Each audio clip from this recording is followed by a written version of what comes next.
Assalamualaikum warahmatullahi wabarakatuh. Innal hamdalillah nahmaduhu wa nasta'inuhu wa nastaghfiruh wa na'udzu billahi min shururi anfusina wa min sayyiati a'malina. May yahdihillahu fala mudilla lahu ومن يضلل فلا هادي له وأشهد أن لا إله إلا الله وحده لا شريك له وأشهد أن محمدا عبده ورسوله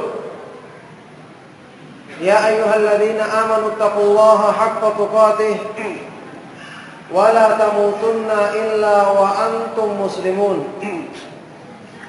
يا أيها الناس اتقوا ربكم الذي خلقكم من نفس واحدة وخلق منها زوجها وبث منهما رجالا كثيرا ونساء واتقوا الله الذي تساءلون به والأرحام إن الله كان عليكم رقيبا يا أيها الذين آمنوا اتقوا الله وقولوا قولا سديدا يصلح لكم أعمالكم ويغفر لكم ذنوبكم ومن يطع الله ورسوله فقد فاز فوزا عظيما أما بعد فإن أصدق الحديث كتاب الله وخير الهدي هدي محمد صلى الله عليه وآله وسلم وشر الأمور محدثاتها وكل محدثة بدعة wa kullu bid'atin dhalalah wa kullu dhalalatin finnar wa ba'du. Bapak-bapak, ibu-ibu, ma'asyiral ikhwah wal akhwat fid din rahimakumullah. Alhamdulillah, pada malam hari ini kembali kita bersyukur dan memuji Allah Subhanahu wa taala atas semua limpahan nikmat dan karunia-Nya. Kita bersyukur kepada Allah Subhanahu wa taala yang selalu menjaga kita dalam kebaikan dan selalu memudahkan kita untuk memahami petunjuknya, yang dengan itu kita akan mengetahui keburukan tipu daya syaitan yang selalu berusaha untuk memalingkan manusia dari jalan Allah Subhanahu wa taala.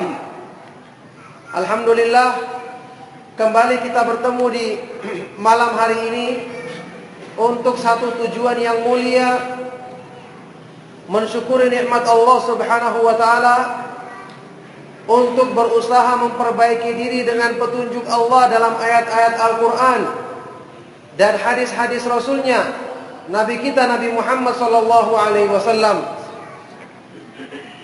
Ma'asyiral ikhwah wal akhwat fid din rahimakumullah. Pada malam hari ini kita akan membahas tentang bagaimana memahami Al-Quran yang benar sesuai dengan keridhaan Allah Subhanahu wa taala. Karena setelah kita mengetahui bersama bahwasanya Al-Quran diturunkan untuk menjamin keselamatan manusia di dunia dan di akhirat, fa imma ya'tiyannakum minni hudan famanittaba'a hudaya fala yadhillu wa la yashqa. Dan kalau datang kepada kalian wahai manusia petunjuk dariku, maka barang siapa yang mengikuti petunjukku, sungguh dia tidak akan tersesat di dunia ini dan tidak akan celaka di akhirat nanti. Ketika menafsirkan ayat ini, sahabat yang mulia Abdullah ibnu Abbas radhiyallahu taala anhuma mengatakan, takaffalallahu liman qara'al Qur'ana wa amila bima fihi alla yadhilla fid dunya wa la yashqa fil akhirah. Allah menjamin, Allah menanggung bagi orang-orang yang membaca Al-Quran, memahaminya dan mengamalkan kandungannya, maka sungguh dia tidak akan tersesat di muka bumi di dunia ini dan tidak akan celaka di akhirat nanti. Inilah Al-Quran yang diturunkan sebagai petunjuk bagi manusia untuk memudahkan mereka menempuh jalan keselamatan menuju ridha Allah Subhanahu wa taala, Inilah hablullahil matin, tali Allah yang kuat, yang barang siapa yang berpegang teguh dengannya, dia akan selamat dan selalu akan mendapatkan perlindungan dari Allah Subhanahu wa taala. Ma'asyiral muslimin rahimakumullah. Al-Quran sebagai jaminan keselamatan bagi manusia tentu adalah Al-Quran yang Allah turunkan kepada Rasulnya Sallallahu Alaihi Wasallam, yang kemudian diamalkan dengan sebaik-baiknya dalam bentuk ucapan dan perbuatan oleh Nabi kita Nabi Muhammad Sallallahu Alaihi Wasallam, sehingga Rasulullah Sallallahu Alaihi Wasallam beliaulah yang menjelaskan kepada umat manusia tentang makna yang benar dari kandungan Al-Quran. Oleh karena itu Allah Subhanahu wa taala menjadikan Rasulullah Sallallahu Alaihi Wasallam sebagai penjelas makna Al-Quran. Allah Subhanahu wa taala berfirman, "Wa anzalna ilaika dzikra litubayyana lin-nasi ma nuzzila ilaihim." Dalam surat An-Nahl, dan kami turunkan kepadamu Al-Quran ya Rasulullah, supaya kamu jelaskan kepada mereka apa yang telah diturunkan kepada mereka, supaya kamu jelaskan kepada manusia apa yang telah diturunkan kepada mereka. Makanya salah satu prinsip akidah Ahlus Sunnah wal Jamaah, seperti yang diterangkan oleh Imam Ahmad bin Hanbal rahimahullah ta'ala dalam kitabnya Ushulus Sunnah, termasuk dasar-dasar pokok pemahaman Ahlus Sunnah wal Jamaah adalah wa anna sunnata tufassirul Qur'ana wa hiya dalailuha, dan bahwasanya sunnah, hadis-hadis Nabi Sallallahu Alaihi Wasallam inilah yang menafsirkan, yang menjabarkan makna Al-Quran, dan sunnah inilah yang merupakan dalail, petunjuk-petunjuk untuk memahami makna Al-Quran. Setelah Rasulullah Sallallahu Alaihi Wasallam yang beliau menjelaskan makna Al-Quran kepada murid-murid beliau, para sahabat radhiyallahu taala anhum ajma'in, yang kemudian mereka mengamalkan agama Islam ini dengan sebaik-baiknya, mengamalkan petunjuk Allah dan petunjuk Rasulnya dengan sebaik-baiknya, para sahabat radhiyallahu taala anhum ajma'in, sehingga mereka dipuji sebagai generasi yang terbaik, sebagai golongan manusia yang diridhoi oleh Allah Subhanahu wa taala, yang Allah hanya akan meridhoi orang-orang yang mengikuti jalan mereka dengan baik. Makanya Allah berfirman dalam Al-Qur'an, "Was-sabiqunal awwaluna minal muhajirin wal ansar walladzina tabauhum bi ihsan radhiyallahu anhum wa radu an." Orang-orang yang pertama dan terdahulu masuk Islam dari kalangan sahabat muhajirin dan ansar, kemudian orang-orang yang mengikuti petunjuk mereka dengan baik, Allah ridha kepada mereka dan mereka ridha kepada Allah. Inilah para sahabat, generasi terbaik umat ini, yang keimanan mereka dijadikan ukuran bagi orang-orang yang ingin mendapatkan petunjuk darinya. Allah berfirman dalam Al-Quran, fa in amanu bimithli ma amantum bihi faqad ihtadaw wa in tawallaw fa innama hum fi shiqaq. Kalau mereka manusia mau beriman seperti keimanan kalian wahai para sahabat, maka sungguh mereka telah mendapatkan petunjuk. Tapi kalau mereka berpaling, maka sungguh mereka itu benar-benar telah terpisah dari jalan Allah Subhanahu wa taala. Makanya pemahaman Islam yang benar, yang Allah Subhanahu wa taala ridhai dalam memahami Al-Quran dan hadis-hadis Nabi Sallallahu Alaihi Wasallam, adalah pemahaman yang dipahami oleh generasi pertama umat ini, murid-muridnya Rasulullah Sallallahu Alaihi Wasallam, yang Allah Subhanahu wa taala telah menjanjikan mereka masuk ke dalam surga. Wa kullu wa'adallahu al-husna, masing-masing mereka Allah janjikan untuk masuk ke dalam surga. Inilah pemahaman yang Allah ridhai. Oleh karena itulah Rasulullah Sallallahu Alaihi Wasallam menjadikan generasi ini sebagai generasi yang terbaik dalam umat Islam. Dalam sabda beliau dalam hadis yang terkenal riwayat Bukhari dan Muslim, khairu ummati, wa fi riwayatin khairun nasi qarni, thumma alladhina yalunahum, thumma alladhina yalunahum. Sebaik-baik umatku, sebaik-baik manusia adalah generasiku, kemudian orang-orang yang mengikuti petunjuk mereka dan orang-orang yang mengikuti petunjuk mereka. Di sini kebaikan para sahabat disebutkan dalam bentuk mutlak. Artinya kebaikan mereka itu meliputi semua perkara-perkara agama. Dalam masalah pemahaman mereka yang paling baik. Dalam masalah mengamalkan agama mereka yang paling baik. Dalam masalah akidah mereka yang paling baik. Dalam masalah akhlak mereka yang paling baik. Dalam masalah muamalah dan semua permasalahan agama.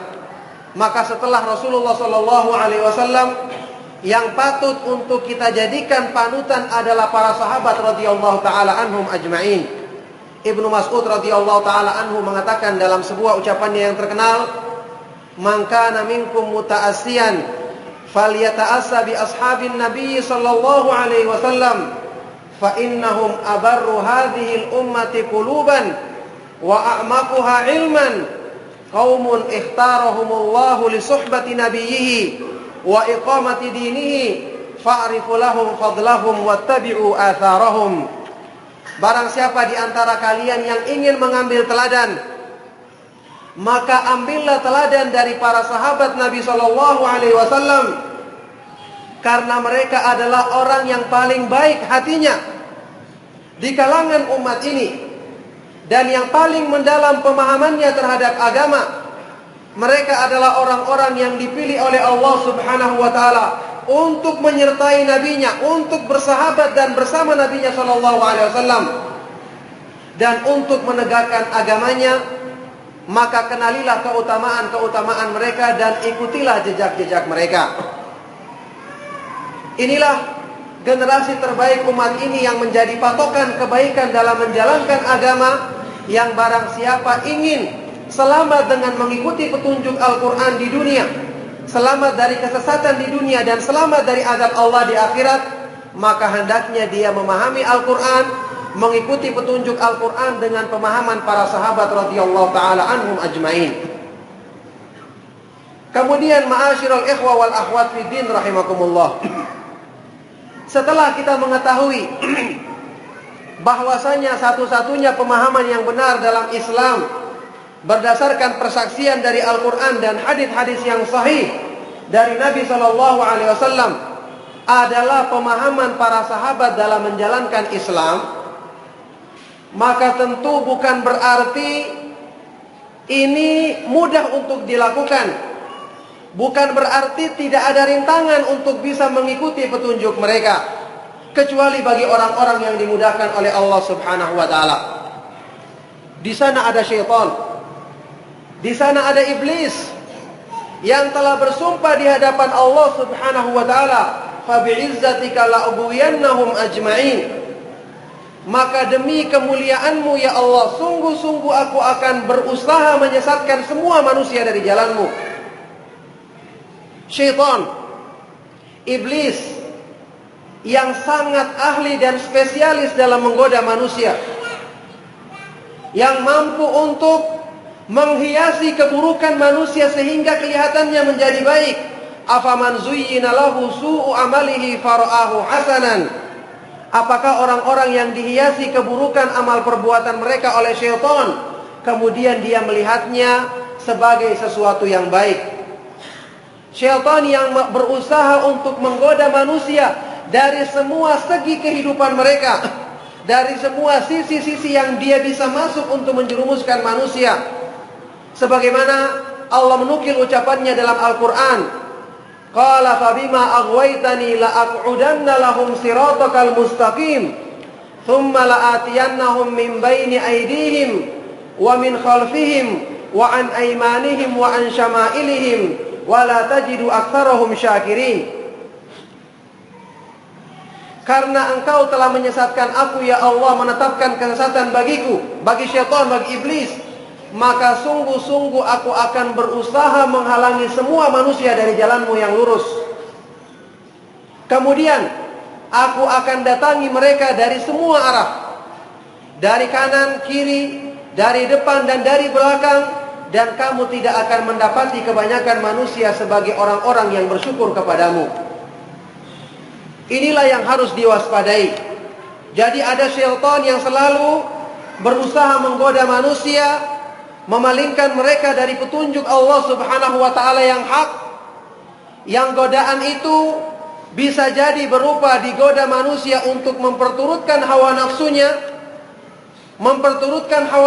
sehingga melakukan perbuatan-perbuatan maksiat yang jelas-jelas keharamannya, dan bisa jadi dengan cara menggoda manusia dengan membuat pengkaburan, membuat penyamaran, yang dengan ini orang-orang yang terjerumus ke dalamnya tidak mengetahui bahwa mereka telah mengikuti jalan-jalan syaitan.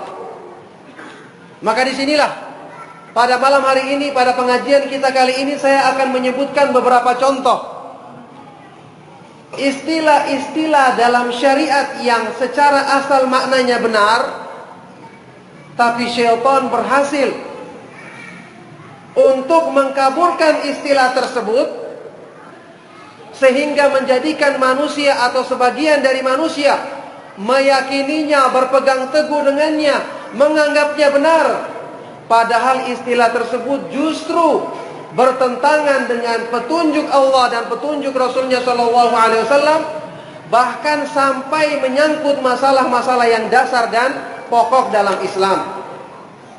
Maka benarlah firman Allah Subhanahu wa taala sewaktu mengingatkan kita tentang godaan syaitan atau upayanya untuk merusak agama manusia dalam firman-Nya, wa kadzalika ja'alna likulli nabiyyin aduwan syayatinal insi wal jinni yuhi ba'dhum ila ba'din zukhrufal qawli gurura. Demikianlah kami jadikan bagi setiap para nabi alaihi wassalatu wassalam musuh-musuh dari kalangan setan, jin maupun manusia. Setan yang tidak nampak maupun nampak, yang keduanya saling membisikkan satu sama lainnya kata-kata indah yang menipu. Jadi setan menampakkan istilah-istilah syariat. Ini khususnya berlaku bagi orang-orang yang punya kecenderungan beragama. Ditampakkan kepada mereka istilah-istilah syariat, perkara-perkara yang secara asal maknanya adalah agung dalam Islam, tapi dibuat pemahaman tersebut rancu, dibuat pemahaman tersebut diselimuti dengan syubhat, sehingga membuat orang-orang yang memahaminya, meyakininya benar, apalagi dibungkus oleh syaitan dengan zukhrufal qawli gurura, kata-kata indah yang menipu, tujuannya untuk memperdaya manusia, sehingga orang-orang yang meyakininya pun menyangka inilah kebenaran dan menyangka yang selainnya adalah keliru. Apalagi dikesankan bahwa ajaran syaitan ini lebih cepat sampai kepada tujuan daripada ajaran yang disebutkan dalam petunjuk Allah dan petunjuk Rasulnya Shallallahu Alaihi Wasallam. Maka syaitan berhasil menjadikan kegelapan ini dibungkus dengan kegelapan yang lainnya, sehingga orang-orang yang telah terjerumus ke dalamnya sulit untuk melepaskan diri darinya. Banyak contoh-contoh dalam masalah ini. Saya katakan tadi sampai perkara-perkara yang paling penting dalam agama. Di antaranya dan contoh yang paling mudah mengenai apa yang kita dengar istilah dari para ulama yang namanya ma'rifatullah, mengenal Allah. Mengenal Allah disepakati semua orang muslim adalah perkara yang paling penting dalam agama. Bahkan ini adalah inti yang pertama, pokok yang paling utama dari dakwanya para rasul dan para nabi alaihi wassalatu wassalam. Mengenal Allah. Tetapi yang jadi permasalahan, apakah arti mengenal Allah? Apakah arti mengenal Allah? Maka disinilah syaitan masuk, mengesankan kepada sebagian orang bahwa mengenal Allah itu tidak perlu dengan belajar Al-Quran, tidak perlu dengan belajar hadis. Cukup dia bertapa di tempat-tempat tertentu, di tempat-tempat yang sunyi, masuk ke hutan-hutan, kemudian dia merenung, bertapa, sambil mengucapkan zikir yang disangkanya adalah benar, maka akan tersingkap dalam pikirannya nanti tentang hijab yang tertutup sehingga dia bisa bertemu Allah, bisa melihatnya, bisa mengenalnya, dan kemudian memiliki ma'rifatullah yang sempurna. Ada lagi orang yang kedua, dibisiki oleh syaitan untuk mengenal Allah lewat mimpi. Mengenal Allah lewat mimpi, maka dia bertemu dengan sesuatu yang disangkanya sebagai Allah Subhanahu wa ta'ala. Dia melihat sifat-sifatnya dan dia menetapkan inilah Allah dan beginilah cara mengenalnya. Ada lagi dengan bisikan jiwanya, sehingga mereka-mereka ini kalau diajak untuk belajar Al-Quran, belajar hadis, maka langsung dia mengatakan haddatsani qalbi an rabbi, telah menyampaikan kepadaku hatiku langsung dari Allah Subhanahu wa ta'ala, tanpa perlu pakai perantara.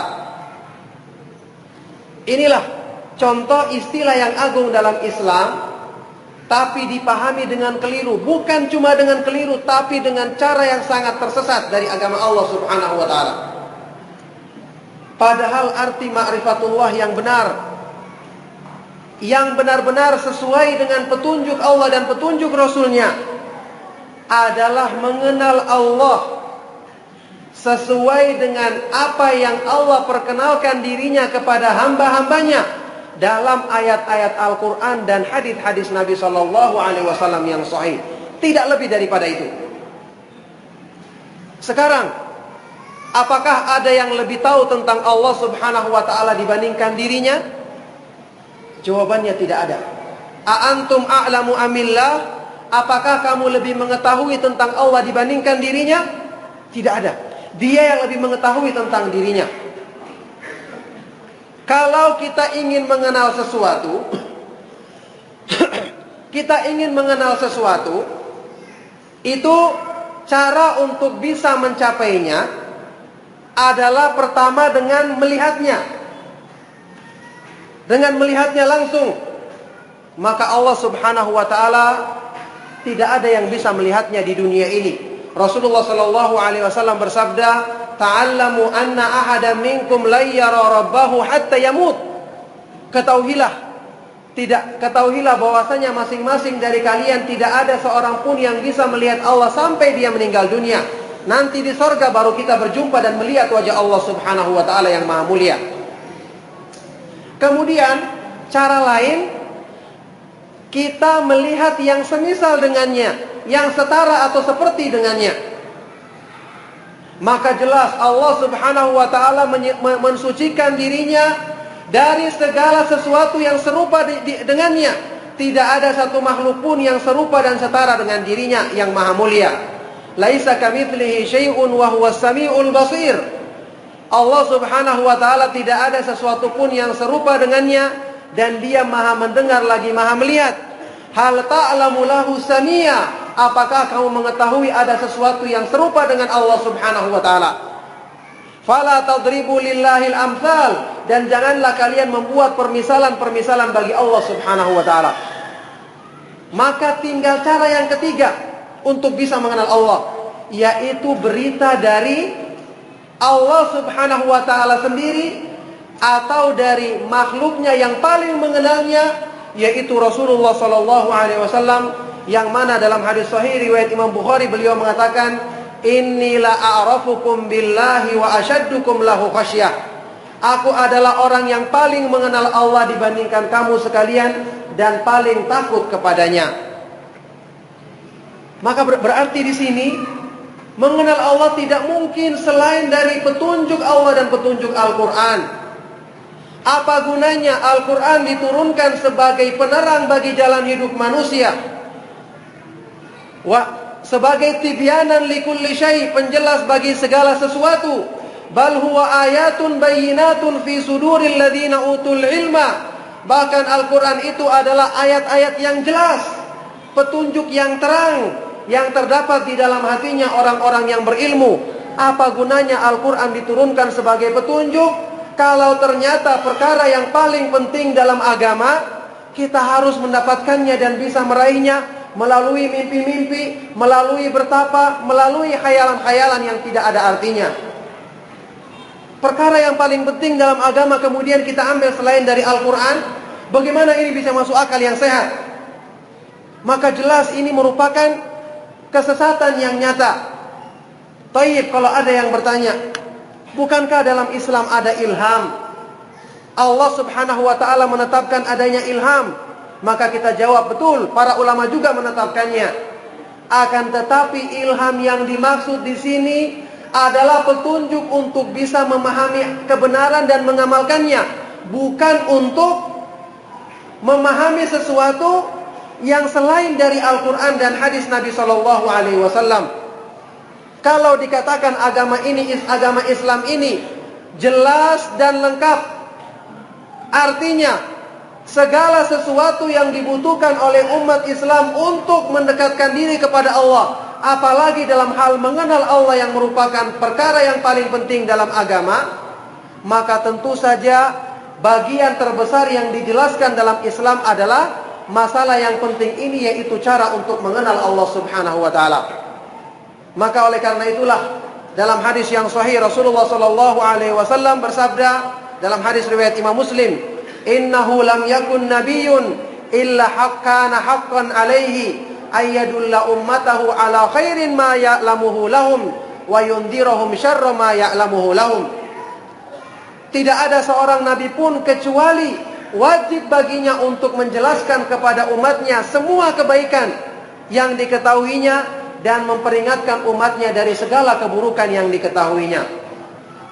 Jadi di sini penting sekali untuk kita memahami, mengenal Allah yang benar tidak akan mungkin kita dapatkan kalau selain dari petunjuk Allah Al-Quran yang diturunkan untuk memberi penerangan bagi manusia, dan petunjuk Rasulullah Sallallahu Alaihi Wasallam yang sangat jelas dan sangat gamblang, serta telah disampaikan dengan selengkap-lengkapnya oleh Rasulullah Sallallahu Alaihi Wasallam.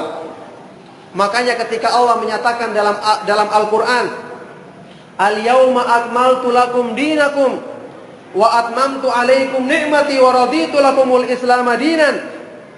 Pada hari ini telah aku sempurnakan agamamu dan telah aku cukupkan nikmatku atasmu, dan aku ridhoi agama Islam ini sebagai agamamu. Subhanallah, agama Islam yang telah disempurnakan oleh Allah. Kemudian kita masih mencari petunjuk selain dari Al-Quran dan Sunnah untuk perkara yang paling mulia dalam agama, yaitu mengenal Allah.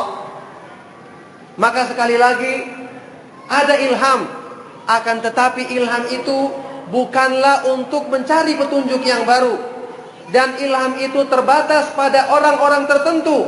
Bahkan diisyaratkan dalam sebuah riwayat yang sahih, riwayat Abu Daud dan yang lainnya, Rasulullah SAW bersabda, "Inna fil umami muhaddatsun wa iyakun fi ummati fa Umaru radhiyallahu ta'ala anhu." Umat-umat yang terdahulu, mereka itu ada orang-orang yang diberi ilham.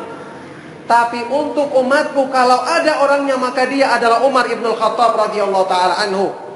Ini memberikan dua pengertian. Pertama, yang mendapatkan ilham untuk diberi petunjuk mengamalkan kebenaran, pertama orangnya cuma Umar. Dan yang kedua, pengertian dari hadis ini adalah tidak ada di umat ini lagi yang seperti keadaannya Umar ibn al-Khattab. Karena dengan lengkapnya syariat Islam, maka petunjuk Islam tidak membutuhkan lagi ilham-ilham di luar dari petunjuk Allah subhanahu wa ta'ala dan petunjuk Rasulnya sallallahu alaihi wasallam. Maka lihatlah apa yang terjadi dengan orang-orang yang mensifati atau mengaku mendapatkan ma'rifatullah dengan cara-cara yang menyimpang atau di luar petunjuk Allah dan petunjuk Rasulnya. Yang terjadi ada di antara mereka yang kemudian mensifati Allah dengan sifat-sifat yang kotor, sifat-sifat yang tidak pantas dengan kebesaran dan keagungan Allah. Ada di antara mereka yang mensifati Allah subhanahu wa ta'ala kemahaindahannya seperti cintanya seorang laki-laki kepada perempuan dengan bahasa-bahasa yang sangat benar-benar tidak pantas dan tidak sesuai dengan kebesaran dan keagungan Allah subhanahu wa ta'ala, yang kalau seandainya bukan karena keburukannya, niscaya saya akan membawakan beberapa contoh di antaranya. Tapi yang jelas cukuplah kita mengetahui bahwa metode seperti ini tentu tidak akan membawa kepada tujuan, karena Allah Subhanahu wa taala tidak akan mungkin menjadikan kebaikan, apalagi kebaikan yang terbesar dalam agamanya, diperoleh selain dari petunjuknya dan petunjuk Rasulnya Sallallahu Alaihi Wasallam. Ini contoh yang pertama. Contoh yang kedua, juga termasuk perkara yang sangat penting kedudukannya dalam Islam, yaitu yang berhubungan dengan upaya tazkiyatun nufus, pensucian jiwa, pembersihan hati. Tazkiyatun nufus, pensucian jiwa, adalah perkara yang sangat penting dalam Islam, karena hati yang akan diterima oleh Allah Subhanahu wa taala ketika menghadapnya adalah qalbun salim, hati yang selamat, hati yang bersih dari segala kotoran-kotoran yang menghalangi manusia untuk meraih keridhaan Allah Subhanahu wa taala. Oleh karena itulah, perkara yang berhubungan dengan pensucian jiwa itu diakui pentingnya oleh semua orang yang menisbahkan dirinya kepada Islam. Sampai-sampai Imam Ibnu Qayyim rahimahullah ta'ala pernah mengatakan, ajma as-sa'iruna ilallahi ala ikhtilafi turukihim wa tabayuni sulukihim ala anna nafsa hiyal qati'atu bainal abdi wa bainal wusuli ila rabb. Semua orang yang menempuh perjalanan dalam Islam, yang menempuh perjalanan menuju Allah, yang berniat ingin mendekatkan diri kepada Allah, semua sepakat mengatakan bahwa nafsu manusia adalah penghalang utama bagi mereka untuk meraih keridhaan Allah Subhanahu wa taala. Inilah nafsu, karena nafsu itu selalu mengajak kepada keburukan, selalu lebih mengutamakan dunia daripada balasan Allah di akhirat, selalu lebih mengutamakan hal-hal yang nampak daripada perkara-perkara yang gaib yang tidak nampak di hadapannya. Ini perkara yang penting. Tetapi sekali lagi, perkara yang penting ini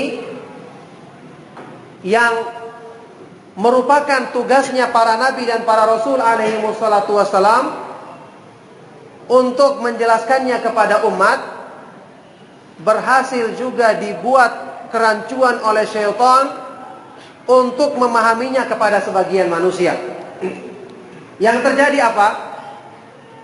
Ketika manusia atau sebagian manusia mengetahui bahwa di dunia ini harus berjuang menundukkan hawa nafsu, karena sifatnya penduduk surga yang disebutkan dalam Al-Quran, wa amma man khafa maqama rabbih wa nahan nafsa 'anil hawa fa innal jannata hiyal ma'wa. Adapun orang-orang yang takut dengan kebesaran Allah dan melarang nafsunya dari memperturutkan keinginannya, maka sungguh Allah akan jadikan sorga sebagai tempat kembali mereka. Dalam hadis yang sahih, Rasulullah SAW bersabda, al-mujahidu man jahada nafsahu fi ta'atillah. Orang yang berjihad dengan sesungguhnya adalah orang yang berjuang menundukkan nafsunya dalam ketaatan kepada Allah. Tapi pada praktiknya ada sebagian orang-orang yang mengatakan perjuangan untuk membersihkan hawa nafsu adalah dengan memaksa hawa nafsu itu menyelisihi keinginannya, untuk diselisihi keinginannya sampai dalam hal-hal yang dibolehkan dan dihalalkan oleh Allah Subhanahu wa taala. Terjadilah apa yang mereka lakukan, yaitu meninggalkan hal-hal yang halal hukumnya, bahkan termasuk hal-hal yang baik, seperti misalnya makan daging.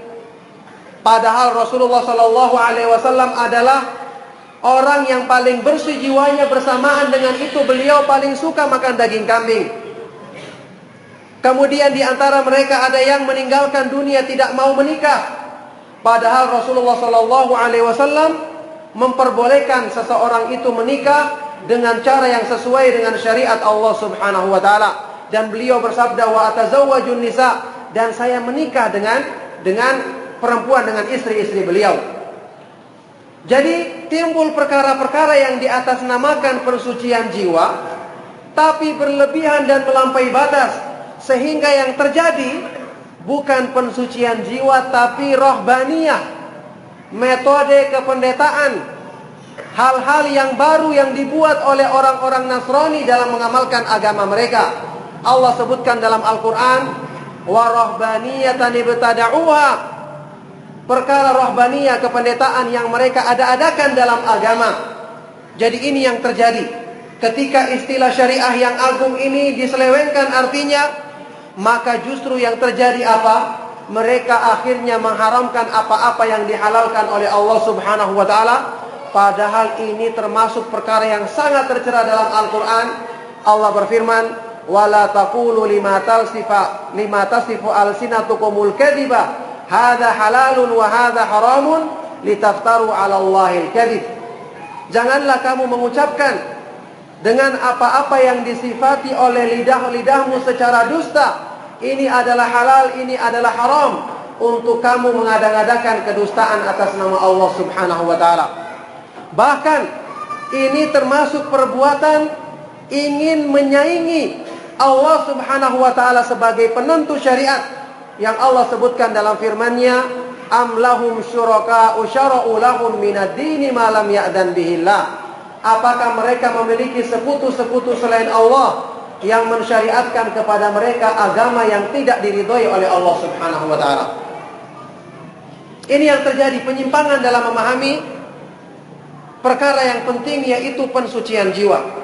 Adapun ahlu sunnah, metode yang ditempuh dalam pensucian jiwa yang benar berdasarkan petunjuk Allah dan petunjuk Rasulnya Shallallahu Alaihi Wasallam, bahwa karena Allah yang mengetahui tentang hati dan jiwa manusia, karena dialah yang menciptakannya, maka tidak ada cara lain untuk membersihkannya kecuali dengan petunjuk Allah, kecuali dengan wahyu yang diturunkan oleh Allah Subhanahu wa taala kepada Rasulnya Shallallahu Alaihi Wasallam.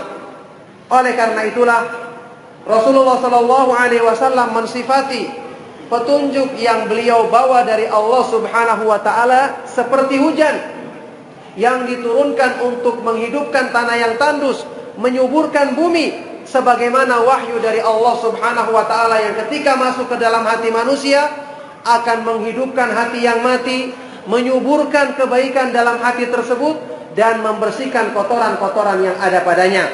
Rasulullah sallallahu alaihi wasallam bersabda, "Inna mathala ma ba'athani Allahu bihi minal huda wal ilmi kamathali ghaitin asaba 'ardan." Sesungguhnya perumpamaan dari petunjuk dan ilmu yang aku bawa dari Allah Subhanahu wa taala adalah seperti perumpamaan hujan yang baik yang Allah turunkan ke muka bumi. Subhanallah, dengan kita mengamalkan petunjuk Rasulullah sallallahu alaihi wasallam, memperbaiki cara salat kita agar lebih dekat dengan cara salatnya Nabi sallallahu alaihi wasallam, memperbaiki puasa kita, kemudian mengikuti beliau dalam kehidupan sehari-hari. Kita boleh makan yang enak pun boleh, asal tidak berlebihan. Asal dengan itu kita membaca basmalah di awalnya, kemudian kita mengucapkan alhamdulillah di akhirnya, kemudian melakukan hal-hal yang lain. Justru ini yang menjamin kebersihan jiwa manusia, karena inilah petunjuk dari Allah Subhanahu wa taala yang menciptakan jiwa manusia. Oleh karena itulah para Rasul alaihi wassalatu wassalam yang diutus oleh Allah Subhanahu wa taala membawa petunjuk Allah, Al-Quran dan hikmah. Allah Subhanahu wa taala menjelaskan tujuan seruan mereka kepada manusia, mengajarkan petunjuk Allah dan penjelasan dari para rasul. Tujuannya adalah membersihkan jiwa-jiwa manusia dan mensucikan hati-hati mereka. Kita teruskan sebentar insyaallah. Jadi ma'asyiral ikhwah wal akhwat fid din rahimakumullah. Jadi justru Allah Subhanahu wa taala mengutus para rasul alaihi wassalatu wassalam. Tugas utama mereka adalah untuk membersihkan jiwa-jiwa manusia dari kotoran-kotoran yang menghalangi mereka untuk dekat kepada Allah dengan wahyu yang Allah turunkan kepada mereka. Makanya dalam banyak ayat Al-Quran Allah menyebutkan hal ini. Di antaranya dalam firman Allah surat Al-Jum'ah, "Huwallazi ba'atsa fil ummiyina rasulan minhum yatlu 'alaihim ayatihi wa yuzakkihim wa yu'allimuhumul kitaba wal hikmata wa in kanu min qablu lafi dhalalin mubin. Dialah Allah yang mengutus kepada kaum yang ummi yang tidak bisa membaca dan menulis seorang rasul dari kalangan mereka sendiri yang tugasnya adalah dia membacakan di hadapan umatnya ayat-ayat Allah, wa yuzakkihim, dan mensucikan mereka, membersihkan hati mereka, mensucikan jiwa mereka, dan mengajarkan kepada mereka Al-Quran, Alkitab, Al-Quran dan hikmah, yaitu sunnah, hadis-hadis beliau sallallahu alaihi wasallam, yang meskipun sebelum itu mereka benar-benar hidup di dalam kesesatan yang nyata. Jadi lihatlah, petunjuk Allah itu adalah untuk mensucikan. Maka orang yang mencari kesucian dari selain petunjuk Allah, maka dia berarti terperangkap ke dalam petunjuknya syaitan yang akan semakin menjerumuskan manusia ke dalam kekotoran hati, ke dalam keburukan jiwa, dan semua penyimpangan-penyimpangan yang lainnya. Makanya kita lihat, ada orang-orang yang mengatakan atau meyakini tandanya orang yang suci jiwanya itu dia berpakaian lusuh. Berpakaian kalau zaman dulu seperti pakai bulu domba. Ini tanda-tanda orang yang suci jiwanya. Nanti kalau berjalan tertunduk. Aisyah radhiyallahu taala anha pernah melihat orang-orang yang seperti ini penampilannya, maka beliau, istri Nabi SAW, menegur mereka dengan keras dan mencontohkan Umar ibn Khattab, yang beliau itu adalah hamba Allah yang paling bertakwa setelah Nabi SAW dan Abu Bakar As-Siddiq radhiyallahu taala anhu. Bersamaan dengan itu suaranya keras kalau berjalan tegap. Maka ini gambaran ketakwaan manusia tidak diukur dengan hal yang tadi. Kemudian yang lebih jelas daripada itu, dalam hadis riwayat Imam Muslim, Rasulullah sallallahu alaihi wasallam bersabda, waktu beliau ditanya, "Inna ahadana yuhibbu an yakuna thawbuhu hasanan wa na'luhu hasanah."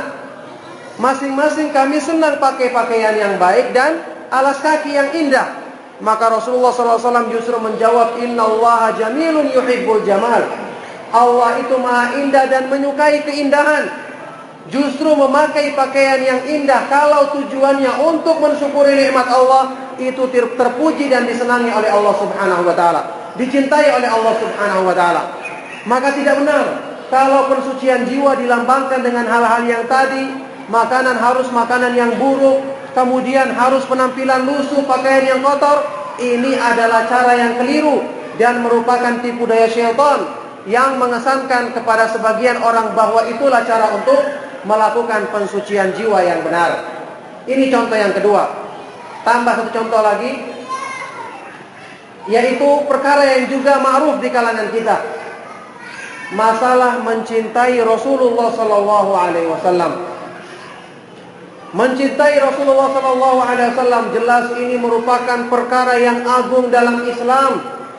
Salah satu landasan Islam. Bahkan tidak sempurna keimanan seseorang kalau dia tidak menjadikan Rasulullah SAW lebih dicintainya daripada semua makhluk yang ada di muka bumi ini. Dalam hadis riwayat Bukhari Muslim, Rasulullah SAW bersabda, "La yu'minu ahadukum hatta akuna ahabba ilaihi min waladihi wa walidihi wa nasi ajma'in." Tidak beriman salah seorang di antara kamu sampai dia menjadikan aku lebih dicintainya daripada anaknya, orang tuanya, dan semua manusia. Mencintai Nabi SAW adalah wajib hukumnya, bahkan termasuk perkara yang merupakan landasan Islam. Karena Rasulullah SAW adalah hamba Allah yang paling mulia dan paling bertakwa. Maka di antara manusia yang paling wajib untuk kita cintai karena Allah adalah Rasulullah SAW. Tapi perkaranya, bagaimana memahami cinta kepada Rasulullah SAW yang benar?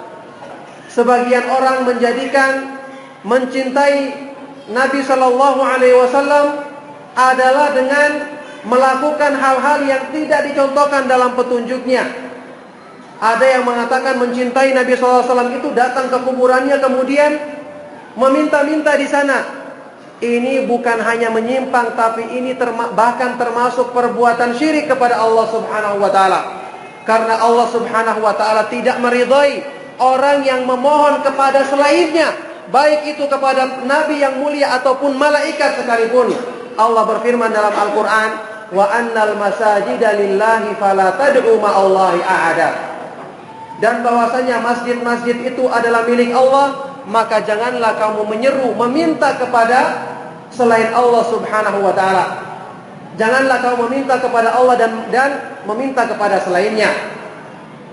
Demikian pula dalam Al-Quran sendiri Allah subhanahu wa ta'ala memerintahkan kepada Rasulnya sallallahu alaihi wasallam untuk mengatakan, Qul la amliku li nafsi naf'an wala dharran illa ma syaa Allah.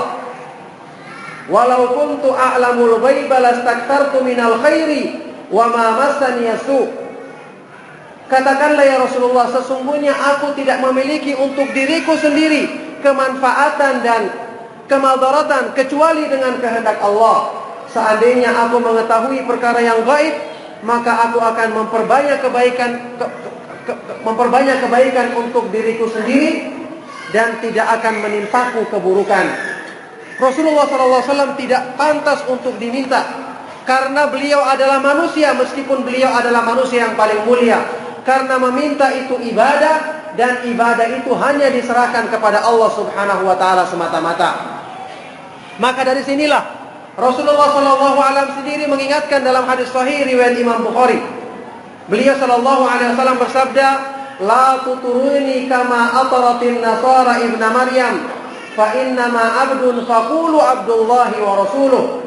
Janganlah kalian berlebihan dalam mengagungkanku, memujiku, sebagaimana orang-orang Nasrani berlebihan dalam memuji Nabi Isa bin Ibnu Maryam alaihi salatu wassalam. Karena aku ini adalah cuma hamba Allah, maka katakanlah Rasulullah sallallahu alaihi wasallam adalah hamba Allah dan Rasulnya. Jadi tidak boleh melampaui batas. Tidak boleh kemudian kita berdoa kepada Nabi sallallahu alaihi wasallam atau menjadikan beliau perantara dalam mendekatkan diri kepada Allah, ini tidak boleh. Justru perbuatan syirik yang dilakukan oleh orang-orang musyrik Arab adalah mereka itu tidak langsung berdoa kepada sembahan-sembahan selain Allah, tapi tujuan mereka hanya menjadikan perantara. Dan ini justru yang menjadi arti syirik sesungguhnya, karena syirik itu adalah menyekutukan Allah dalam beribadah.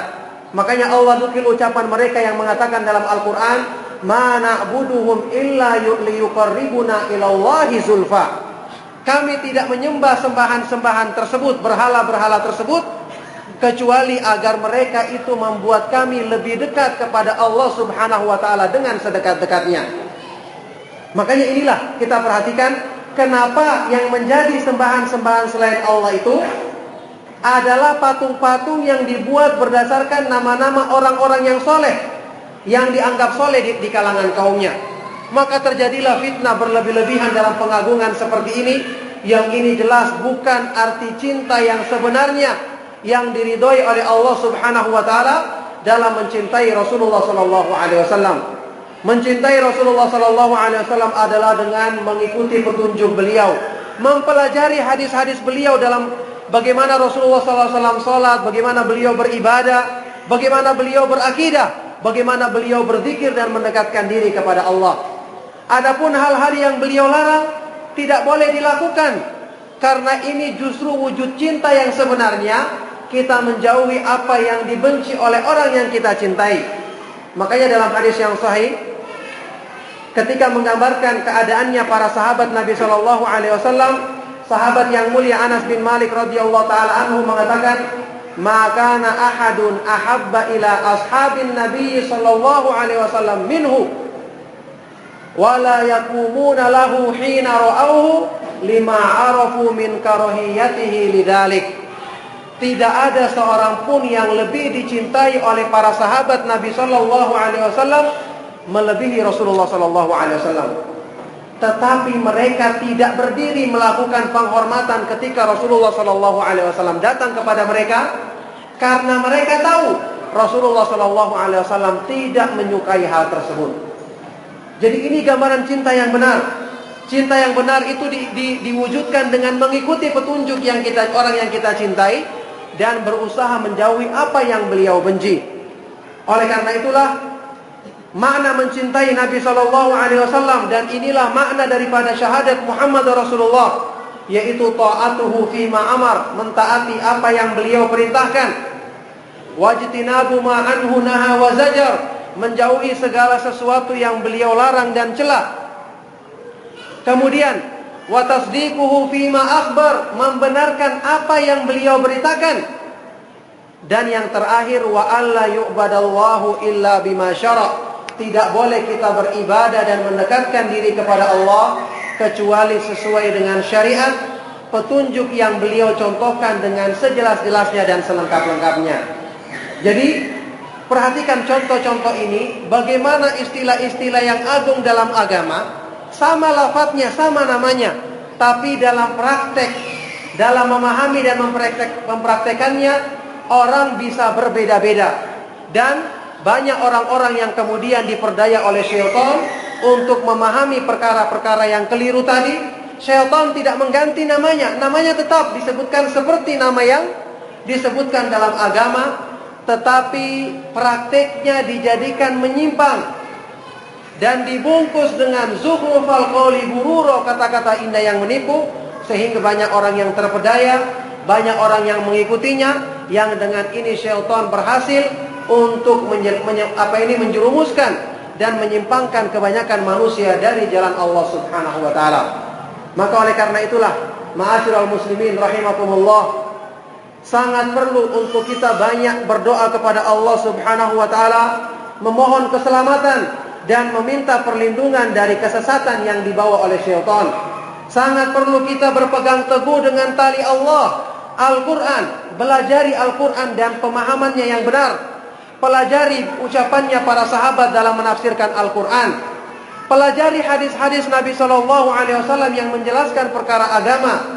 Pelajari petunjuk dan penjelasannya para ulama ahlu sunnah wal jamaah, agar kita tidak tersesat. Ingat, hidup kita cuma sekali. Agama kita adalah modal kita yang paling besar. Kalau agama ini rusak, maka binasalah semua kebaikan yang ada dalam diri kita. Makanya Rasulullah SAW bersabda dan berdoa dalam ucapan beliau, doa beliau yang terkenal, Allahumma aslih li dini alladhi huwa ismatu amri. Ya Allah, perbaikilah agamaku, yang agamaku ini merupakan penentu kebaikan dalam urusanku. Oleh karena itu, Imam Al-Hasan Al-Basri mengatakan, ra'su malil mu'min dinuhu. Harta utama yang harus dijaga oleh orang yang beriman adalah agamanya. Jangan sampai hidup kita yang cuma sekali, agama kita yang kita pegang menjadi rusak oleh tipu daya syaitan.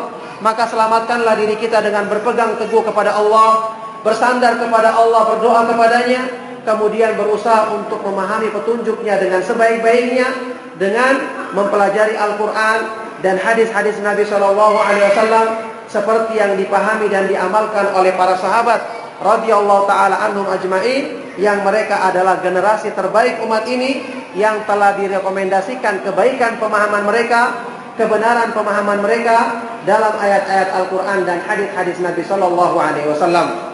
Maka demikianlah ma'asyiral ikhwah wal akhwat fiddin rahimakumullah, kajian kita pada malam hari ini beserta contoh yang sedikit, yang masih banyak contoh-contoh yang lainnya, yang semoga Allah Subhanahu wa taala mudahkan kita semua untuk selalu ditolong dari berbagai macam tipu daya syaitan, dan dimudahkan untuk mengenal petunjuknya yang lengkap dan jelas ini dalam ayat-ayat Al-Quran dan hadis-hadis Nabi SAW, dengan berusaha semangat mempelajarinya, memahaminya, kemudian mengamalkannya dalam kehidupan kita. Maka demikianlah kajian kita pada malam hari ini. Afwan atas segala kekurangannya, mohon maaf jika ada kata-kata yang kurang berkenaan. Wassallallahu wasallam wa barak ala nabiyina Muhammadin wa ala alihi wa ashabihi wa man tabi'ahum bi ihsanin ila yaumiddin, wa akhiru da'wana anil hamdulillahi rabbil alamin.